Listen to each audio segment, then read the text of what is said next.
안녕하세요. 건축가 인디입니다. 오늘 건축 디자인 원리 조화 중 마지막으로 공간으로 본 조화에 대해 설명드리도록 하겠습니다. 산토리니라는 지금 태국마을과 상당히 다른 방법으로 마을 구성했던 사례를 가지고 설명을 드리도록 하겠습니다.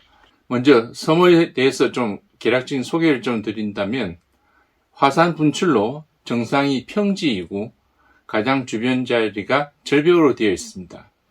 그럼 절벽에 집을 짓는 이유는 부산 감천동 태국마을과 같이 똑같이 급격한 인구 폭발로 이렇게 절벽 쪽으로도 집이 지어지게 된 이유입니다. 하지만 그 외에는 모두 정반대입니다. 우선 토목공사를 보겠습니다. 지금 보시는 건 정상부에 마을이 형성된 거고요. 태국마을은 토목공사 같은 경우에는 산의 측면에서 이렇게 안으로 파고 들어갔다고 하는 방식이라고 한다면, 산토리니는 그런 방식이 아니고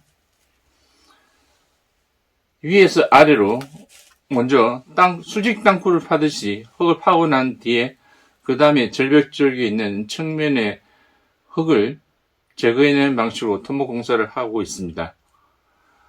아울러 체감 환기는 태국마을은 최소 2면이 개방되어 있어서 환기가 원활합니다. 근데 산토리니는 한 면 개방으로 되어 있습니다. 그리고 집 구조가 이게 세로로 길게 형성되어 있는데, 그 이유는 이 산토리니는 바로 바다에 접해 있어서 염분과 해풍에 취약합니다. 그래서 집의 안쪽으로 염분과 해풍이 피하는 공간이 따로 더 필요하기 때문에 집의 구조가 세로로 길게 되어졌습니다. 먼저 도로 같은 경우에는, 태국 마을 같은 경우에는 산복도로를 형성하고 소방도로에 대한 대책이 가능하나, 산토리니는 일단 도로 자체가 이 절벽 부분에 없습니다. 모든 길이 계단으로 형성되어 있습니다. 보시는 바와 같이 아래로 내려가는 길이 경사로 이루어져 있는 계단으로만 구성되어 있습니다. 아랫부분에 이런 식으로 설치를 하더라도 역시 경사로 된 계단을 통해서 집을 지을 수 있고 이동할 수가 있습니다. 그래서 소방에 취약합니다. 그런 반면에 산토리니 같은 경우에는 모든 길이 계단으로 되어 있어서 경사지이고 불편하긴 하지만 집의 전면에 모든 것이 있기 때문에 이 계단을 통해 골목길을 내려가면은 모든 집을 구경할 수 있고, 특히 내려감으로 하면서 바다 조망이 가능합니다. 그래서 상당히 개방지이고, 이 산토리니가 부산 태국 마을보다 크게 관광지로 형성할 수 있고 세계적인 관광지로 될 수 있었던 이유는 이런 개방적인 구조이긴 한데, 산토리니 자체에 살고 있는 주민 같은 경우에는 이런 구조로 인해서 소음과 방범에 취약한 부분이 있기는 합니다. 그래서 최대의 장점이자 단점이 될 수 있는 부분이긴 합니다. 이처럼 마을을 짓는 방법에 따라서 정반대의 마을이 형성이 됩니다. 이것은 조화가 규칙, 질서, 법칙에 따라서 다양한 공간을 만들 수 있다는 것을 말씀드릴 수 있습니다. 공간에서의 조화는 생존을 위해서 물리 환경을 개발이라는 변화를 추구하고 있습니다. 아울러 시간이라는 측면에서도 지속적인 성장을 위해서는 변화를 찾게 되는데, 부산 감천동 태국마을에서는 어떻게 변화를 추구하고 있는지 알아보겠습니다. 지금은 이 건물이 관광 문화자원으로서 살아남아 있습니다. 과거에는 이렇게 악조건 속에서도 살아남기 위해서 건물을 지었는데, 많은 사람들이 이 건물을 떠나가면서 마을이 사실은 폐쇄가 되고 없어질 위기에 처해 있는데, 워낙 독특한 외관을 갖고 있다 보니 부산 시민들과 함께 관광 문화 예술 상품으로서 건물을 이렇게 도시 계획적으로 리모델링 했다고 볼까요? 도시 재생 사업을 해서 이 건물이 다시 살아남게 되었습니다. 그렇게 원래의 기능을 추가해서 원래는 주거지였지만 이 기능에 박물관이라든지 여러 가지 상업시설들이 적절히 섞어가면서 기존 원주민하고도 상생하는 그런 구조로 도시를 되살리는 그런 경우가 되겠습니다.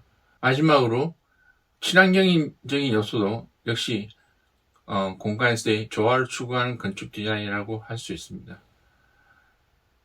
지금처럼 지구 온난화와 고물가 정책으로 인해서 저탄소 정책과 자원 재활용을 하는 목적으로 지속 가능한 건물이 상당한 이슈가 되고 향후 계속 유지가 될 것 같습니다. 보시는 사례는 광주 아시아 문화센터 건물로서 보시는 것처럼 매일 많은 시설의 기능의 건물을 지하로 내리고 그 위에 옥상 부분을 이렇게 잔디 광장으로 만들고, 그리고 일부 한 개의 층은 태양광이라든지 태양열로 자가 발전을 하는 형식으로 건물을 만들고 있습니다. 이렇게 극단으로 나가는 부분도 있는 것은 역시 하나뿐인 지구에서 사람들이 건축적으로 조화롭게 살기 위해서는, 인간의 삶을 지속 가능하게 만들기 위해서는 건물도 이렇게 변모하게 되는 것입니다.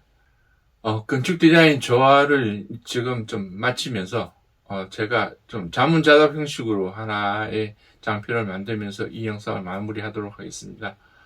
그것은 앞서 설명드린 균형과 조화가 어떨 때는 좀 비싸게 보이면서도 왜 이렇게 다르다고 크게 주장을 하는지 좀 의문이 생길 수 있을 것 같아서 제가 이 부분을 좀 다시 정리를 해서 말씀을 드리고 영상을 마무리하도록 하겠습니다.